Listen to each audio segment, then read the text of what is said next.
Welcome to the podcast Mining Matters, where you can dig a little deeper into developing your English speaking skills as a mining or minerals processing industry professional with me, Kirsten. Each month I will dive into one topical issue affecting the mining and the mineral processing industries. You can listen to a short discussion of the topic by me, and then I will explore some of the background of the vocabulary and the grammar that I chose to use. You can then develop your own discussion of the topic and use these examples to deepen your understanding and bring you closer to English fluency. Now you can choose to record yourself at home and keep the recordings as a record to observe your own improvement. Or you could join my speaking program, get some personal and private feedback from me, while joining in some lively and insightful conversations with other industry processing professionals. I promise you will see your skills transform in ways you never expected, while having fun.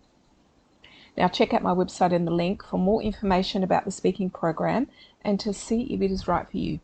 If it is not, I am glad you could join me anyway, and I hope you find the support and motivation you were looking for here. Okay, as we have already established, rare earth minerals are important materials used to make many high-tech products like smartphones, electric vehicles and wind turbines. But mining and processing these minerals comes with significant environmental and social challenges. To better understand these issues, we need to look at the rare earth supply chain from mining to processing to end use. This includes how countries cooperate and compete for rare earth resources. We also have to consider what needs to happen for the clean energy transition to continue without being dependent on just a few rare earth producers. This is a complex and evolving challenge, and it's at the intersection of technology, economics, and geopolitics. To really have a look at this, let's begin at the beginning. Okay, rare earth elements were first discovered in the late 1700s. They were of interest, but they weren't really used for anything. They were rediscovered for industrial use in 1939. Now, this is when nuclear fission of uranium was discovered, which ultimately led to the atomic bomb. And when they were looking at the fission of uranium, they identified rare earth elements in the fission products.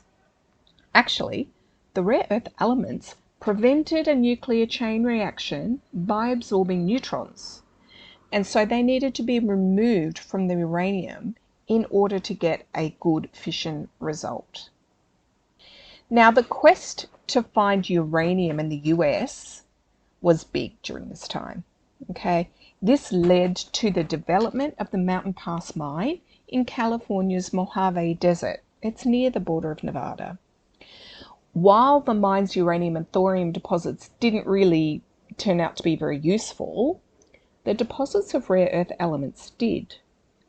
In the early 1950s, they started to mine and separate. First of all, starting with europium, and they used that to produce red phosphors for colour television technology.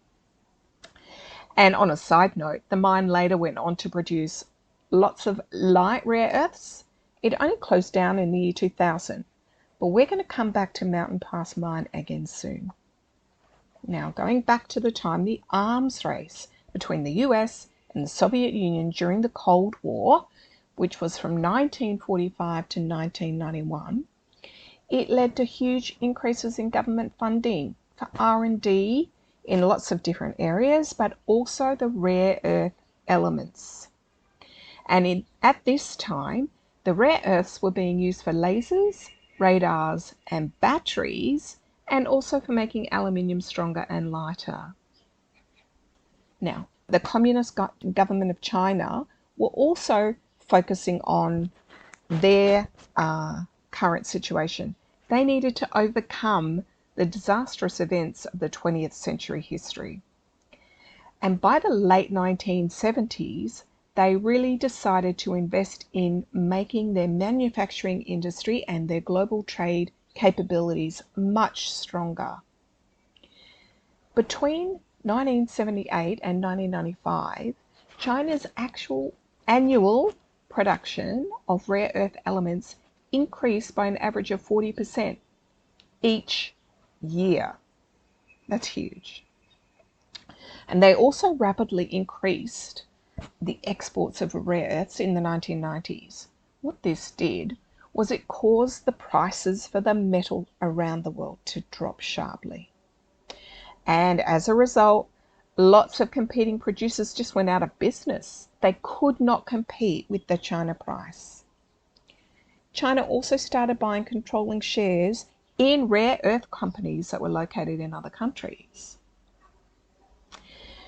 So they were starting to become a global monopoly in rare earth supply. More recently, Chinese companies also proposed buying controlling interests in rare earth mines, notably Mountain Pass mine in the US and Lynas' Mount Weld mine in Australia. So in 2005, they tried to buy a Mountain Pass mine. In 2009, they tried to buy a Mount Weld mine. But in both cases, the foreign investment regulators in the country rejected these claims. Now, in 2010, so just after they tried to buy Mount Weld and were rejected by the Australian Foreign Investment Board, there was a rare earth crisis. There was an international problem between China and Japan.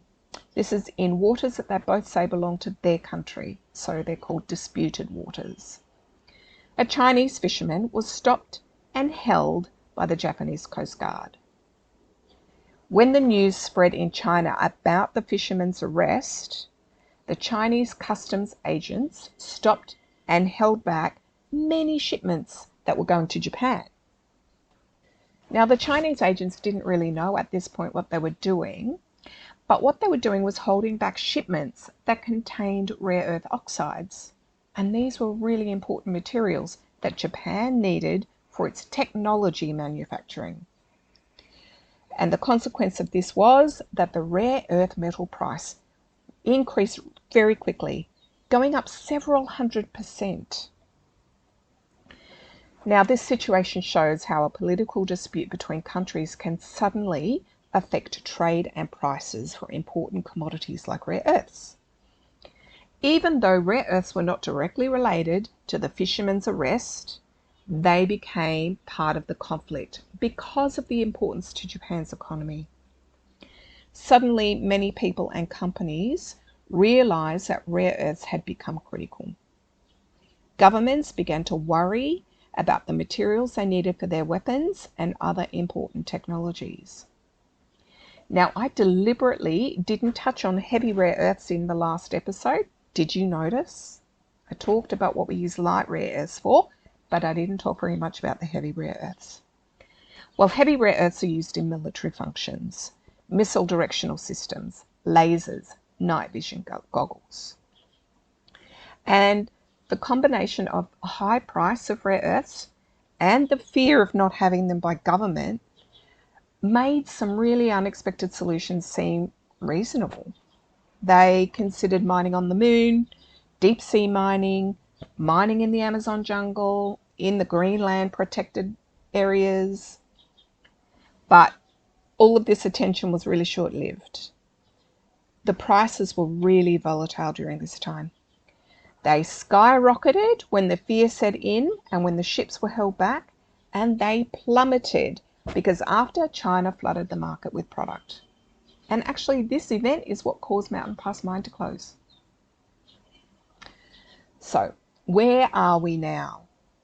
Currently, today, China dominates rare earth production. It's still 60% or more of the global supply. This gives China significant control over the rare earth market. Now, the other major producers outside of China are the US. Mountain Pass mine has actually opened again just recently. There's production in Myanmar, although that is done by the Chinese miners predominantly. We have production in Australia. Lynas is the only 100% ex-China rare earth producer. Even Mountain Pass has a very small amount of Chinese investment, and Russia. But all of the output together is much smaller than China's output. Demand for rare earth is increasing as clean energy technology, electronics, and defense applications grow. You can see this borne out in a number of fronts today. You've got Russia and Ukraine military conflict. You've got currently Israel and Palestine military conflict. Who knows where that will go? There's a lot of defense nervousness in the world currently. There are efforts underway to diversify rare earth production and processing outside of China. For example, the US is ramping up domestic mining, and it is collaborating with allies like Australia, directly collaborating with Lynas and also Canada to help build resilient supply chains. However, new rare earth mining faces challenges like environmental impacts and economic feasibility. The facilities to process rare earth oxides are also concentrated in China currently. And if you can think back to the last episode, I highlighted that rare earth deposits are heavily contributed to by radioactive elements. And this brings another layer of complexity to the processing. If you are not producing uranium or thorium for sale, then it becomes a waste product. And both the production of uranium and thorium for sale or the safe disposal as a waste product has equally significant implications. So overall, the world is still heavily reliant on Chinese rare earths, despite actions taken around the world to diversify production. Managing supply chain risks and reducing dependence on any single country remains a key priority going forward.